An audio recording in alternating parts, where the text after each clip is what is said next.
You're listening to Casting Class, an engineer's guide to manufacturing aluminum castings, hosted by Batesville Products. For over 75 years, Batesville Products has been engineering, casting, machining, inspecting, and polishing aluminum castings for over 70 industries nationwide. In today's episode, we'll continue to share our experience and industry secrets. Casting Class is in session.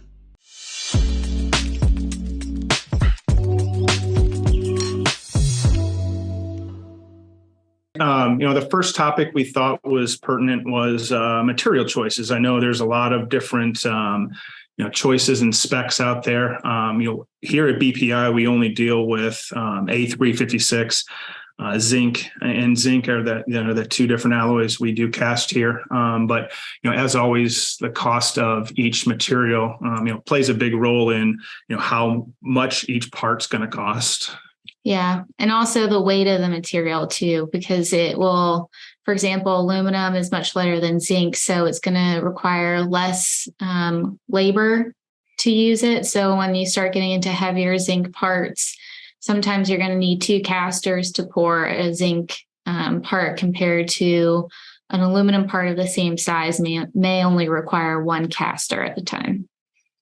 So you had mentioned that aluminum and zinc are both casted at Batesville Products. With those specific metals, are you seeing a specific product being used one area versus the other? Is there finish constraints? Are there cost constraints? Where do you guys typically see the different types of metals from BPI being used? Yeah, so from my customer standpoint, most of the time we're using zinc in where we need to add weight. A lot of medical cart bases. We're also seeing zinc added to where we need a high finish or a high polish, shine on the parts. And then the aluminum we're using for saving weight, obviously, with the parts. And the cost, it's a little bit cheaper to use aluminum as well. Yeah. And it's great, like everyone knows, for electrical components too, as well. And it's also food and medical grade safe. So it really depends upon the application you're looking to use them in.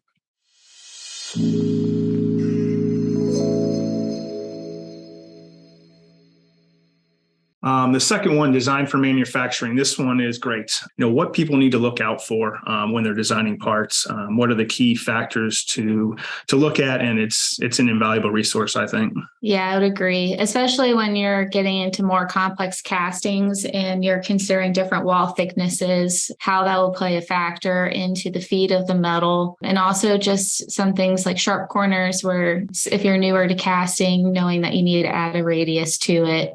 Understanding the parting line and the draft that's required from the parting line. Taller the wall is, the less draft you're going to need. The shorter the wall is, the more draft you're going to need. Just those kind of starter guides to getting the part ready to cast for permanent mold or even sand casting. If you don't have that draft added into, the design, you get excessive tool wear, right? And then your tool, which is already a big investment up front, you might not get as many pores out of it, and your parts might not come out as, as you need them to be casted. Yeah, especially with the draft. If you're not adding enough, you're going to see drag along that wall that you don't have enough draft on, and it's going to cause surface imperfections that aren't really great to the visible eye. And you'll also get your part out of spec, which is never fun to get. So. Yeah. And those are just quick checks too, right? I mean, I know the engineering team, who with a lot of the different companies know a lot of the places to start, but specifically for permanent mold, there's specs that they may not be aware of. So this is a great resource to check out and have them at least start there with knowing what they need to do and what they need to put into the product. Yeah.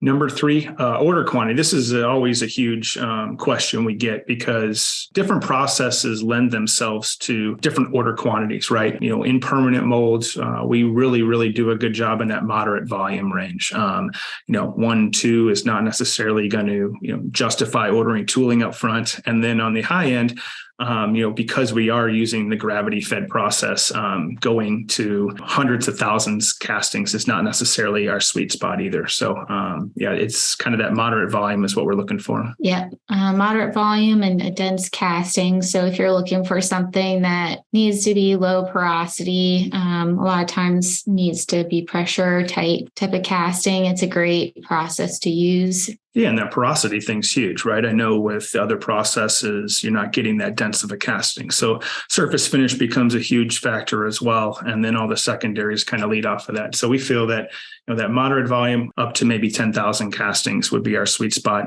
Most of our castings, I'd say, run in the mid thousands. It just depends on what the product is. But we're not going to get up into the high volume stuff. It's just not going to make sense for how long it would take us to manufacture those through our tilt pour process.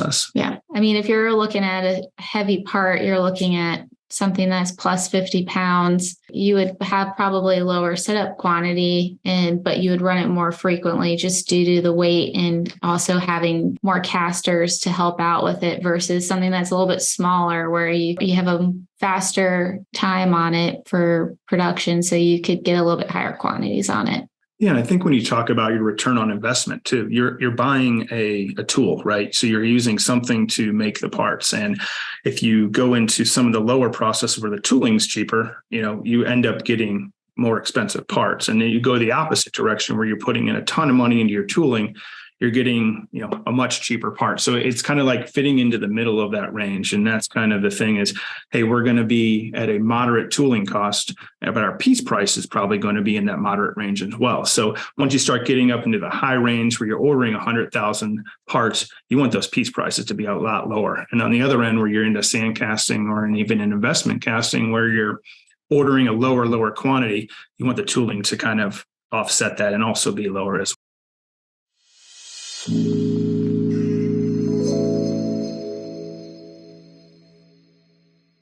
You mentioned weight, you mentioned size, you mentioned volume, you mentioned quantity, but really when it boils down to it, I think, Jonathan, you made the comment, it's ROI. What makes sense for those costs or quantities, for that specific product. Yeah, I mean, part and complexity and size, it all factors into it. Every single project we work on is custom, right? So it's not just something off the shelf. It's everything is factored into it. You're factoring in how complex the part is. We do semi-permanent mold here as well. We can do slides, inserts, all different kinds of things to help you get as close as you can to a finished product through the casting process. But there's also a lot of other things that go into that. Definitely, if you're looking at sand cores, one, you can cast in cavities. You can also add in with the sand core steel insert. So you're adding multiple elements into the casting, which is great. So you can create some pretty complex castings through a permanent mold. Yeah, and those sand cores really help to alleviate machining time, right? And machining time is kind of why we're doing the casting in the first place, right? I mean, I know we're not able to cast machine every single part, but you want to get as close as you can to the finished product, and the different things we add in really, really help that. Yeah.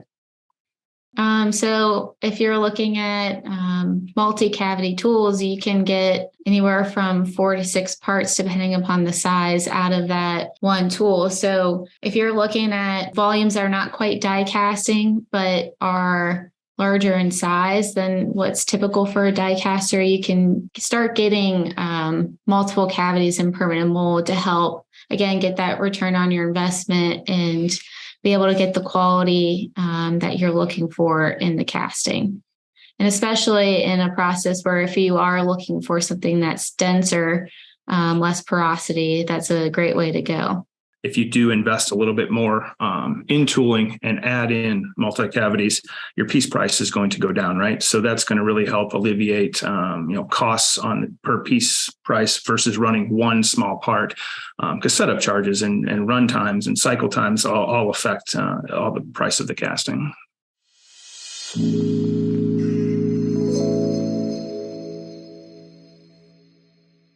Secondary machining.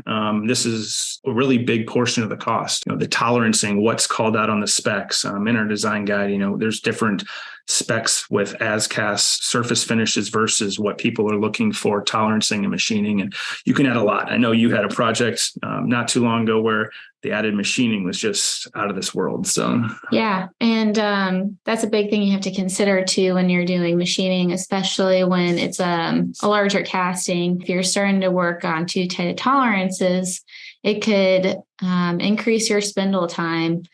That could be a very expensive part to try to hold and maintain. Yeah, and you're also paying for fixturing too, right? I know there's a tool you buy to start, but there's also tools and fixturing for machining too. So if you have multiple machining ops, sometimes there's a fixture for each operation too. So that obviously adds cost as well.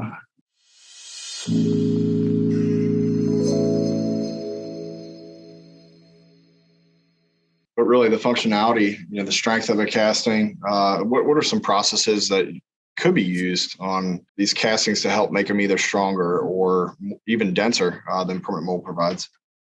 Yeah, two right off the bat, obviously up on the screen are heat treating and impregnation. The heat treat process really adds a couple different benefits. One, obviously the strength of the casting, and then machining, ease of machining. It really helps. And also heat treating different products that have had semi-permanent mold sand cores. It bakes out the sand cores. It makes them easier to remove. And then from the impregnation standpoint, even though the porosity in permanent mold is lower, there's certain pressure tolerancing that sometimes we need to hit that might need to be, add in impregnation to hit those numbers for PSI and stuff like that. Yeah, because no matter what casting process you use, you're always going to have outgassing. So that's why impregnation is another great opportunity to use in a casting to make it even more pressure tight if you need it.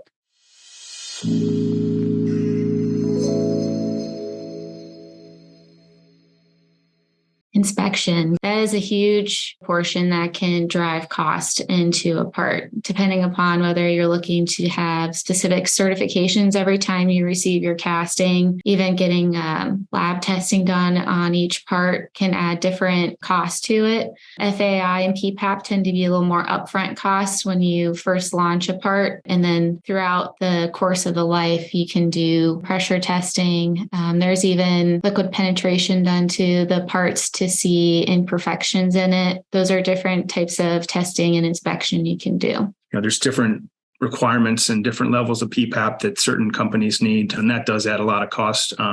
Even pressure testing, cycle times, and depending on what kind of pressure test is needed for which department, 10, 15 minutes, depending on the test that's needed.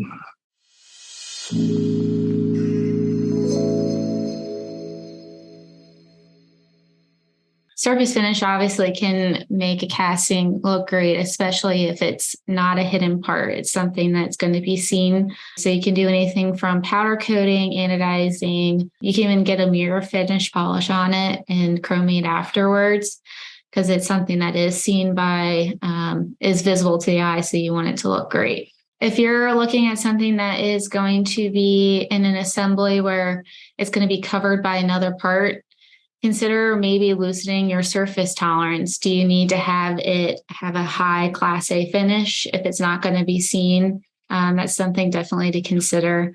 And then also, if it is going to be seen, what areas of the casting won't be, so you can call out specific areas. And that way you're, instead of trying to get the whole casting to look immaculate, you're doing the areas that are most important while still having a great functioning casting without adding that extra cost.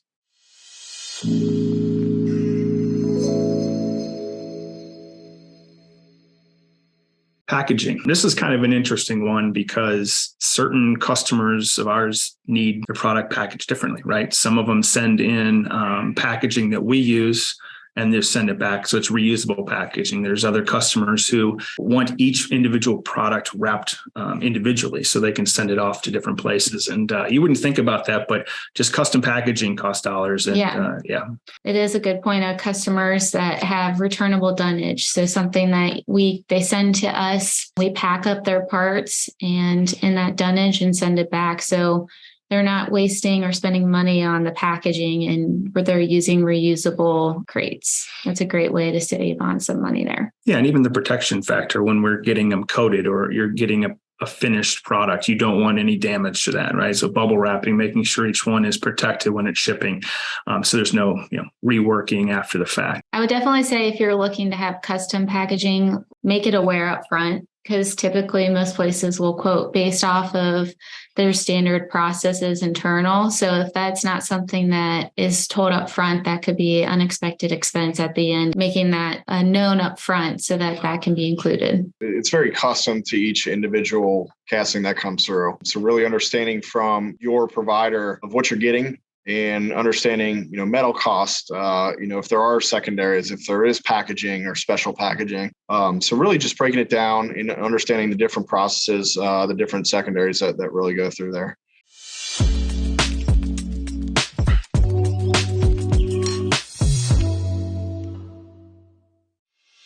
You're listening to Casting Class, an engineer's guide to manufacturing aluminum castings, hosted by Batesville Products. Be on the lookout for our next casting class on the first Wednesday of every month. Until then, you can find more resources like videos, written guides, and case studies on our website, batesvilleproducts.com. That's batesvilleproducts.com. See you next month.